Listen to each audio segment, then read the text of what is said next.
Derecho, audioclase. Cerramos el programa de hoy con un tema que lleva por título las crisis matrimoniales. De ello vamos a hablar con el catedrático de Derecho Civil de la UNED, el profesor Lasarte. Muy buenos días y bienvenido. Muy buenos días. Las crisis matrimoniales nos estamos refiriendo, por supuesto, a la separación, al divorcio y a la anulación, ¿no? Nulidad. Perdón. Se llama técnicamente, sí, no hay ningún problema, ¿no? Es la anulación matrimonial, pero... La nulidad, sí. El término técnico es nulidad matrimonial, sí. La última ley modificó en algunos aspectos importantes este tema de la separación y el divorcio, ¿no? Uh-huh. Por ejemplo, Sí, en la causalidad, ¿no? ¿La? Causalidad. Sí, la causalidad, es decir, la inexistencia de causa concreta para decretar separación o divorcio en este caso, no la nulidad, porque claro, la nulidad juega de una forma distinta a lo que es la separación o el divorcio.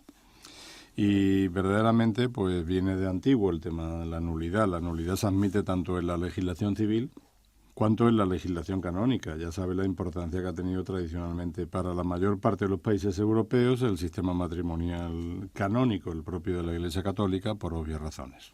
Por mucho que ahora se quiera olvidar o se quiera negar, pero lo cierto es que el fondo de Europa es cristiana en el fondo, en la forma, en la arquitectura, en la música, y en la pintura y en tantas manifestaciones culturales, ¿no? La nulidad, por tanto, es un aspecto claramente distinto de la separación o del divorcio, en principio, aunque hay también aspectos comunes a todos ellos. El aspecto común es que realmente, donde había una unidad de vida y de destino y de directriz familiar en una pareja, pues la pareja se ha roto. Pero ¿cuál es la diferencia que puede existir con el divorcio y la nulidad? La diferencia que puede existir entre el divorcio y la nulidad declara que el matrimonio que en principio había que considerar válido por ser nulo no ha existido nunca. Y el divorcio lo que indica, el divorcio que es una institución de civil, pues lo que indica es que el matrimonio ha existido hasta que la sentencia de divorcio declara que deja de existir. Pero parece que no se entiende mucho. Sí que se puede entender una nulidad canónica, pues por las creencias de las personas, ¿no? Pero en un matrimonio civil y una nulidad civil, yo no puedo distinguir mucho cuál es la diferencia en que hay. Bueno, me lo acaba de decir, pero no sé qué sentido tiene. Bueno, la idea de nulidad ya digo que procede en principio, pero procede en principio de nulidad. No se habla solo en el ámbito de la pareja o matrimonial. De nulidad se habla siempre en el mundo del derecho. Claro, es que es muy difícil a lo mejor precisarlo de manera así aproximativa o de no culterana, si quiere. Pero lo cierto es que hay muchos actos nulos, es decir, puede haber muchos actos nulos. Hay actos nulos por deficiencia de forma, por deficiencia de consentimiento, etcétera, etcétera, y lo hay en el ámbito contractual, en el ámbito del derecho administrativo, político, constitucional, etcétera, donde quiera. Por ejemplo, vamos a partir entonces de la idea siguiente. Vamos a partir de un ejemplo de contrato, de un contrato sencillamente de compraventa, en el que se declare que hay nulidad, por ejemplo, por hipnosis. ¿De acuerdo? Usted me vende a mí algo porque yo la hipnotizo. Yo soy una persona dotada de poderes especiales y logro hipnotizarla y hago que usted me venda el magnífico reloj que lleva puesto, pues por 3 euros. Con lo cual, evidentemente, estoy realizando un contrato muy beneficioso para mí, muy perjudicial para usted, y estoy valiéndome de que usted está privada de consentimiento temporalmente por el efecto hipnótico que yo he ejercido sobre usted. El contrato hay que declararlo radicalmente nulo, por falta de consentimiento. ¿De acuerdo? Bueno, pues puede ser que por problemas de forma, por problemas de consentimiento, por problemas de violencia,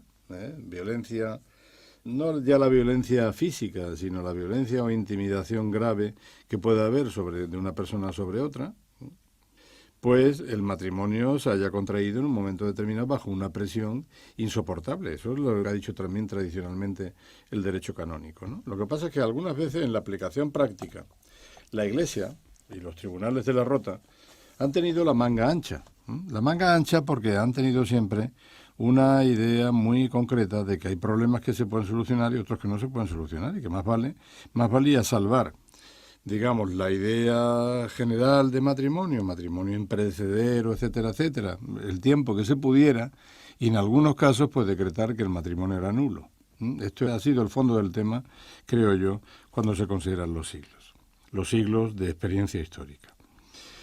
Naturalmente, para la legislación civil, y esto ha sido una lucha en todas las legislaciones civiles, había que independizar de una parte matrimonio canónico y de otra parte matrimonio civil. Y en el matrimonio civil existe también la nulidad, aunque como se aplica con mucho mayor rigor las causas de nulidad, son escasísimas las causas, los procesos o los pleitos en los que se está planteando la nulidad matrimonial, porque claro, es un proceso, digamos, donde el periodo de prueba se puede convertir en un periodo muy incómodo, mientras que por el contrario, el divorcio, mucho más en la legislación española actual, el divorcio es decir, bueno, pues hasta aquí hemos llegado y a partir de ahora no somos matrimonio. Yo soy tu exmarido, tú eres mi exmujer y buenas tardes, buenas y santas tardes tengan ustedes, ¿no? Esta sería la cuestión. Por tanto, el matrimonio que ha culminado, que se ha extinguido, que ha expirado mediante el divorcio, ese sí ha habido matrimonio durante el periodo que media entre su celebración, su válida celebración, y la declaración de divorcio. Por tanto, todos los efectos matrimoniales que se han producido de carácter personal y de carácter patrimonial durante ese tiempo, no hay que someterlos a revisión en ningún sentido, porque son efectos producidos de una lícita unión matrimonial. Mientras que, por el contrario, en el caso de nulidad, como hay que retrotraer la nulidad, pues imagínese usted, hay un efecto que habría que salvar. Por ejemplo, los hijos. Si se han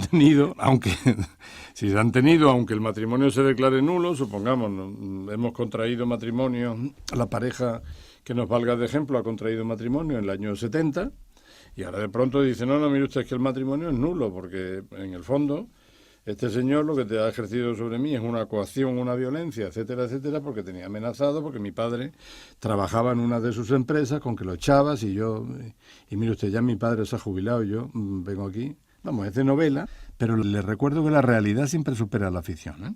Aunque el supuesto sea de novela, y yo vengo aquí a reclamar ahora la nulidad. Y dicen, bueno, muy bien, pues mire usted, vamos a comprobar, en un proceso judicial, vamos a comprobar la realidad de lo que usted afirma, la relación laboral existente de su padre, si había alguna manifestación, etcétera, etcétera. Y en vez de llegar a la conclusión de que no la hay, pues llega a la conclusión de que ha habido una coacción, un miedo insuperable y de que el matrimonio está viciado por el consentimiento. Ahora bien, Miguel y María, nacidos los dos en el año 75, y que por tanto ahora mismo son personas todavía jóvenes, ¿qué se puede hacer con ellos? ¿Se le declaran no hijos del no matrimonio? Eso es imposible. De ahí que se inventara hace muchos siglos la figura del matrimonio putativo, diciendo que para todos los inocentes, tanto para un cónyuge inocente, si lo hay, como para los hijos, el matrimonio habrá producido todos los efectos favorables que se hayan podido producir durante el periodo en que todavía no ha sido declarado nulo. Si usted se para a pensar, es lo mismo que pasa en cualquier contrato. Un contrato se puede declarar nulo, supongamos. Un contrato se declara nulo porque la adjudicación de una obra determinada que realiza el Estado español en mi beneficio se hace porque yo tengo un cuñado que es el que está en el ministerio y que me otorga a mí el contrato de concesión administrativa de una determinada autopista, ¿vale? Imaginemos que el contrato es radicalmente nulo. Ahora bien, el contrato habrá sido nulo, pero mientras han estado viajando las personas por esa autopista, el dinero que han pagado y tal, ¿qué tenemos que revisar ahora? ¿Todos los peajes pagados en esa autopista o será nulo a partir del momento en que se declare? Bueno, pues ocurre exactamente igual. Lo demás habrá que darlo por bueno, ¿no? No habrá que retrotraer absolutamente todos los efectos. Incluso estábamos hablando de los hijos, pero los bienes económicos también. La sentencia tendrá que establecer hasta dónde llega, digamos, esa retroactividad de nulidad, pero desde luego lo que es evidente es que determinados efectos que son necesarios que sean favorablemente concebidos y valorados, pues se mantengan. Ese problema no lo plantea el divorcio. Porque claro, si ahora mismo yo me divorcio de usted, hemos tenido 2 hijos, Miguel y María, en el año 75, vamos, de usted, de mi mujer, mejor dicho, y hemos tenido 2 hijos nacidos en el año 80, llamados Miguel y María, pues resulta que todo el mundo sabe que nos habremos divorciado nosotros, pero no nos podemos divorciar de los hijos, ¿no? Por tanto, evidentemente es una figura distinta y distante. Y sin duda alguna la separación es una figura intermedia en el entendido de que puede haber momentos en los que una quiebra de pareja, una quiebra matrimonial en este caso, bueno, pues se genere a consecuencia de una desavenencia pasajera o de un bache, de una crisis que pueda ser superable. Yo soy de los optimistas y creo que muchos baches y crisis y tal pueden ser superables y hoy día pueden ser superables fundamentalmente mediante el recurso a mediadores profesionales que no sean abogados, ¿eh? Que sean mediadores que puedan representar un papel a quien los dos miembros de la pareja le otorguen un respeto y una consideración. Supongamos, los dos miembros de la pareja tienen unas convicciones religiosas profundas. Pues creo que probablemente, a lo mejor, un servidor de la religión que ambos compartan, en el caso de que la compartan, creo que es muy difícil que sin compartir cultura, religión, etcétera, pueda haber una relación de pareja que se consolide. Es decir, no veo muy factible casarse una persona de fondo cristiano, aunque no practique, con una persona de creencia musulmana. Veo muy difícil que un musulmán se pueda casar con un judío. Sé que hay novelas y realidades y algunos casos muy marginales en los que se produce, pero esto es muy difícil. En todo caso, yo creo que lo que estamos hablando ahora, la separación, creo que sí.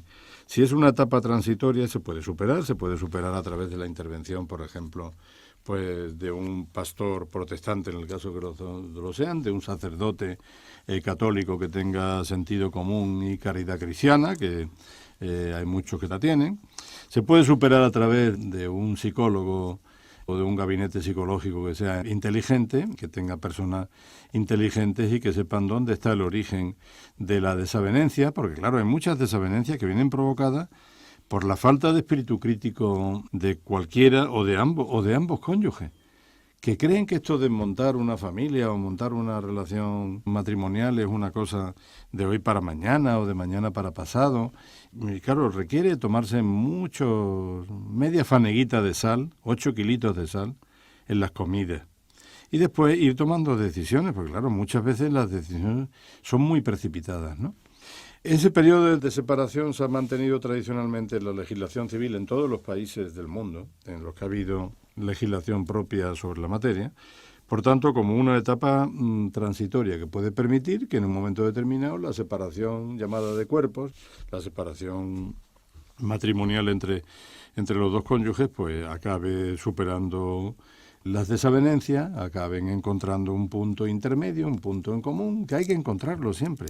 Pero fíjese, yo le diría más. Yo le diría que ese punto en común hay que encontrarlo cotidianamente cuando se vive en pareja, cotidianamente cuando se vive laboralmente en grupo con otras personas. Es decir, no se puede sistemáticamente imponer la creencia propia, el gusto propio, el orden propio, la filosofía propia y la terminología propia. No sé si me estoy explicando. Yo puedo pedir terminología propia en un examen, porque soy profesor. Pero no le puedo pedir a una terminología propia la que a mí me gustaría sistemáticamente a mi cónyuge, y menos tratar de imponérsela. No sé si me estoy explicando. Sí, pero cuando se llega a una relación Claro. de crisis matrimoniales, porque hay algo importante. Desde luego lo que estoy viendo es que... ¿Importante o no tan importante? Pero por el número de divorcios que Claro. existen en la actualidad parece importante. A lo mejor es que cada vez se aguanta menos, Cada se vez se soporta aguanta menos, menos, claro. no tenemos la comprensión suficiente para continuar y tenemos- ceder. Y Y tenemos ceder. la familia de retorno. ¿Sabe lo que le quiero decir? Encontramos la familia de retorno. Si la mayor parte de las personas jóvenes que se separan o se divorcian no pudieran volver a casa de su mamaíta o papaíto, probablemente lo tuvieran que pensar un poco más. Precisamente se dice que en estos momentos de crisis económica está habiendo menos divorcio por Claro, esa es situación, lógico. ¿no? O sea, pero de todas maneras lo que estaba usted comentando sí. es partidario de la mediación familiar o Yo soy de parejas, ¿no? firmemente partidario porque creo además que todos nos obcecamos en un momento determinado. Yo creo que ocurre exactamente igual, fíjese lo que le digo también aquí, creo que ocurre exactamente igual en la contratación, es decir, que es que hay personas que se sientan alrededor de una mesa y creen que lo único santo, bueno y que se puede llevar a los altares es lo que él dice y no los demás, ¿no? Y claro, en esta posición, muchas veces en la relación de pareja pues es insufrible, yo lo comprendo también perfectamente. Pero creo que hay que hacer un acto de abnegación cotidiano cuando uno convive en pareja, es decir, hay que superar el egoísmo. Para superar el egoísmo, de luego, lo mejor es tener hijos. Eso, porque es que, claro, los hijos te quitan el egoísmo a tortas, ¿no? O sea, que eso es una cosa Pero que está clara. tener un hijo cuando No, estás en pero crisis un hijo, tampoco es la pero solución. No, pero por supuesto que no lo estoy diciendo en ese sentido. No. Digo que superar el egoísmo, de luego, con los hijos hay que superarlo enseguida, porque los hijos reciben todo y no dan nada. Y por tanto eso se supera. Pero curiosamente todos superamos rápidamente el egoísmo con los hijos y sin embargo no sabemos superar un poquito el egoísmo con la pareja. Ahí es donde está el punto de dificultad y es donde yo creo que muchas veces una visión desde fuera puede ser, no voy a decir más fría, puede ser más objetiva, diciendo, pero vamos a ver, si el tema fundamental de crisis en vosotros es la fijación de domicilio, es que esto no lo habéis hablado en X meses o años de relación previa, de dónde ibais a fijar el domicilio o si os ibais a dedicar a trabajar fuera, ambos dos, o si por el contrario uno de los dos iba a desempeñar un papel más doméstico. No lo habéis hablado antes, que hay supuestos muy llamativos, ¿no? En todo caso, que duda cabe de que hoy día la separación o el divorcio, desde el punto de vista técnico, sobre todo tras la reforma de la Ley 15 de 2005, pues son instituciones que lo que certifican es la terminación del amor. Yo creo que desde luego si lo que termina es el amor y el afecto, lo mejor que hacen dos personas... Y el respeto, además. Bueno, ya por eso de entrada, ¿no? Si lo que termina es el amor, el afecto, el cariño, etcétera, pues sin duda alguna, creo que es bondadoso el sistema que instaura una institución para permitir la vida por separado. Y eso se llama divorcio. Si se quiere hacer de manera definitiva, se llama divorcio. Ahora bien, tampoco hay que deificar el divorcio ni considerar que el divorcio es un bien. El divorcio es un bien en el sentido de que es un bien para solucionar lo que es un fracaso previo, que es el fracaso de pareja. Y eso hay que tenerlo claro. Por tanto, no se debe tampoco trivializar con el divorcio, ni se debe trivializar con la separación, porque todo divorcio o toda separación conlleva un proceso de amargura personal enorme y en ese sentido creo que también hay que recordarlo, es decir, hay que apoyar su existencia, pero no considerar que es que cásate que después hay divorcio. Creo que eso me parece una frivolidad auténtica, porque creo que lo que hay que hacer es tratar de procurar el fortalecimiento de una unión matrimonial que debe tener una seriedad básica en su soporte y en su basamento, de forma tal que garantice una continuidad mínima. No es obligatorio, pero sí es ventajoso, desde luego. Ventajoso absolutamente para todos.